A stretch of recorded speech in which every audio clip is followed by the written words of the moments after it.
तरह पिंड दादन खान में भी ईद उल अज़हा मजहबी जोशो खरोश के साथ मनाई जा रही है। इस टाइम वहाँ पर मौजूद अपने नुमाइंदे उल्फत बलोच से जानते हैं कि शहरी ईद कैसे मना रहे हैं। जी उल्फत, बताइएगा कि शहरी इस वक्त ईद कैसे मना रहे हैं। जी, पूरे मुल्क की तरह पिंड दादन खान में भी ईद उल अज़हा मजहबी जोशो खरोश के साथ मनाई जा रही है।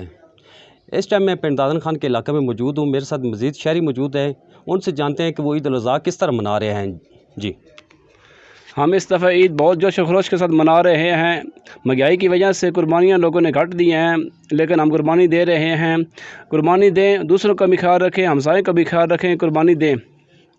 जी, इनका कहना था कि महंगाई की वजह से लोग कुर्बानियाँ कम दे रहे हैं, अपने साथ गरीबों का भी ख्याल रखें। जी।